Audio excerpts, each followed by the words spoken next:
오늘 셀라이프 여호수아서 4장 1절에서 14절 말씀에서 보면 이제 이스라엘 백성들이 제사장들이 먼저 요단강으로 들어간 연후에 그리고 물이 다 마른 후에 이 백성들이 모두 다 요단강을 건너가고 난 다음에 하나님께서 여호수아와 그 백성들에게 한 가지 명하셨던 것이 있었습니다.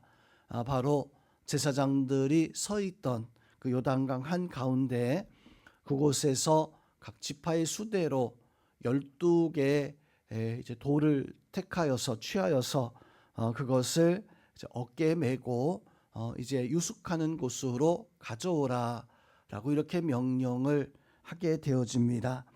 이 돌들은 이제 하나님께서 기념비로 세우게 되어지는 돌들이었었는데 훗날의 백성들이 훗날의 자녀들이 이 돌이 무엇이냐라고 물을 때에 여호와 하나님이 요단강을 가르신 그 표징이다, 증거다라고 이렇게 증언하는 표징으로 삼기 위해서 그 돌들을 가져다가 유숙하는 곳에 두게 되어지고, 또 동시에 그 요단강을 건너갈 때 오늘 말씀에서 보면 12절부터 14절까지 말씀에서 루벤 지파, 갓 지파, 그리고 므낫세 절반 지파가 무장한 채로 4만 명이 앞서서 언약궤 앞서서 건너가서 전투를 준비하게 되어지는, 오늘 이 본문의 말씀은 하나님이 이루신 구원의 사건을 기억하게 하시는, 또한 하나님의 그 은혜,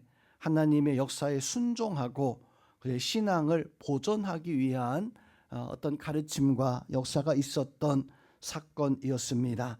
오늘 말씀의 내용을 자세히 살펴보면 오늘 말씀 속에서 제사장들 그리고 12개 돌을 날랐던 그런 백성들이 있었습니다.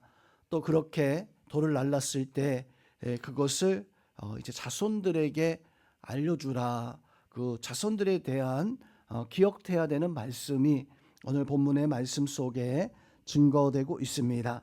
먼저 제사장들이 언약궤를 메고 이제 요단강을 건너갈 때 홍해바다를 건널 때와 달리 요단강을 건널 때에는 홍해바다는 모세가 지팡이를 내리쳐서 그리고 물이 다 물러가고 땅이 다 마른 연후에 백성들이 이제 건너갈 수 있다라고 하는 것을 보고 눈으로 보고 확인한 다음에 건너갔다라고 한다면, 요단강 같은 경우에는 백성들 제사장들이 그 물이 흐르는 가운데 들어갔어요. 즉 보고 확인하는 믿음에서 이제는 아무 증거 보이지 않아도 이제 백성들이 믿음 가지고 나아갔던 것이 바로 이 요단강이었습니다. 그렇게 제사장들이 요단강 중간에 서게 되어졌을 때 모든 백성들이 다 이제 그 요단강을 건너갈 즈음에 하나님은 이 여호수아 백성들에게 또 한 가지 명령한 것이 있었습니다. 바로 그것은 요단강 제사장들이 서 있는 그곳에서 돌 12개를 취하여서 그것을 가져다가 장막, 너희들이 이제 유숙할 곳에 가져다 놓으라.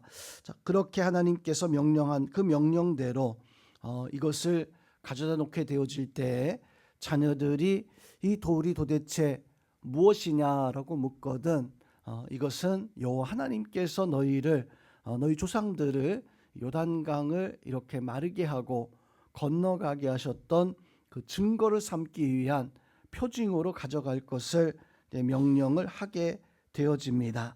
우리는 어떤 일을 하게 되어지면 어떤 기념비 같은 어떤 이런 일들을, 어떤 머릿돌과 초석 같은 이러한 것들을 두게 되어집니다. 그것은 과거의 일을 기억하게 되어지는, 간혹 집에서 아이들이 옛날 사진첩을 보면서 부모들에게 물어봅니다. 이것은 언제 있었던 것인가, 또 옆에 있었던 사람은 누구인가, 이것은 도대체 어디인가. 그럴 때 그 사진을 보면서 우리는 그 과거에 있었던 그 아이가 태어나기 전에 뭐 엄마가 아빠가 어렸을 적 혹은 어린 시절에 있었던 그 일들에 대해서 이야기해 주면서 이야기해 주게 되어집니다. 마치 오늘 이 길갈에 세워진 이 기념비는 우리가 그렇게 혹 생각할 수 있어요. 과거의 추억 정도로 과거 있었던 일들처럼 이렇게 생각할 수 있는데, 사실 오늘 말씀 속에 증거하는 이 기념비는 과거에 있었던 일만 추억하는 그런 것이 아닙니다. 그것은 곧 추억으로만, 과거 일로만 끝나게 되어지는, 나의 삶에 아무런 영향을 미치지 못하는 그러한 일이 되어질 수밖에 없습니다. 최근에 이제 에이펙을 경주에서 하게 되어지면서 미국 대통령에게 금관을 이렇게 선물로 주는 그런 일이 있었습니다.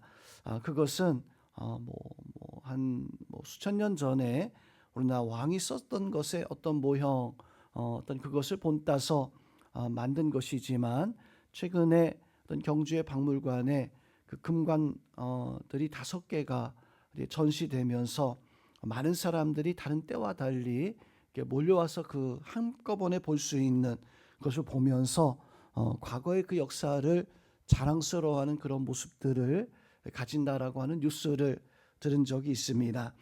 그러한 일들은 기념비적인 그런 사건이죠. 과거 이런 일이 있었다.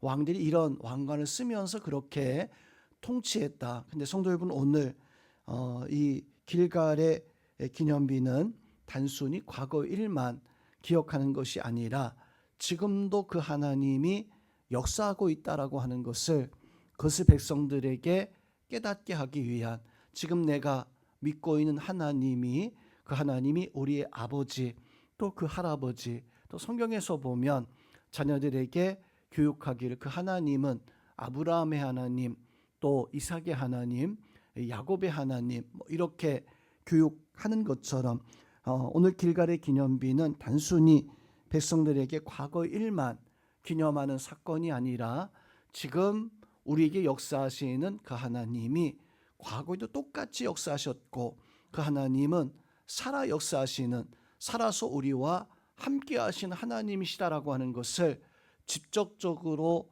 어떤 가르치시고 역사하는 그런 기념비가 바로 이 길갈의 기념비입니다. 이것은 기억해야 하는 도리고 또 감사해야 되는 도리고, 하나님이 우리와 함께하는 것을 고백하게 하는 그러한 돌이 바로 길갈의 기념비였습니다.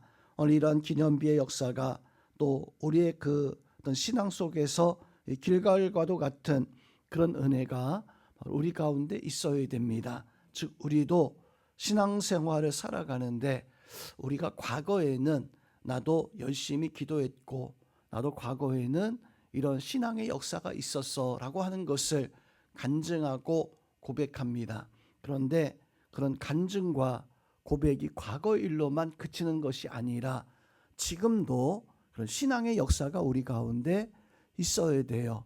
그래서 우리는 과거를 자랑하는 신앙뿐만 아니라 지금도 그 신앙의 어떤 그 은혜 속에서 내가 더 큰 어떤 하나님의 역사가, 하나님의 은혜가 지금도 나에게 살아 있음을, 그것을 고백할 수 있는 그것이 진정한 간증이고 믿음의 고백이죠.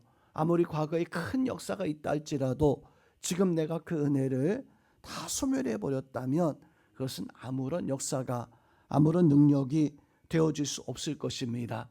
누군가 나에게 하나님의 은혜를 묻는다면 과거에도 또 그리고 현재 지금도 똑같이 역사하시는 그 하나님, 똑같이 나와 함께 하시는 그 하나님, 과거의 그런 역사가, 간증의 고백과 기념비적인 사건이 있었다면 지금도 역시 마찬가지로 그 하나님은 나의 하나님, 나에게 능력과 은혜로 함께 하실 하나님이시고, 또한 미래에도 그렇게 나에게 은혜로 구원의 역사를 더하여 주시는 그런 하나님이 되어져야 됩니다.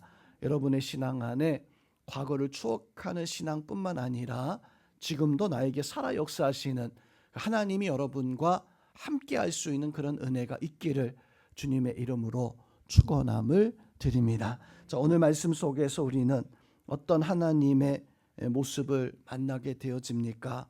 바로 그것은 영원토록 우리와 함께 하시고 시간과 장소와 공간을 뛰어넘어서 나와 늘 언제나 함께하기를 원하시는 하나님의 모습을 만나게 되어집니다. 자, 오늘 말씀 속에서 그 하나님을 만나고 우리 성도님들은 길갈의 기념비가 단순히 과거의 일만 추억하는 역사가 아닌 지금까지 인도하셨던 하나님의 그 은혜, 말씀의 역사가 예수 그리스도의 사랑의 능력이 지금도 나와 함께함을 고백할 수 있는 그런 은혜와 또 도우심이 우리 속에 함께하기를 주님의 이름으로 축원드립니다.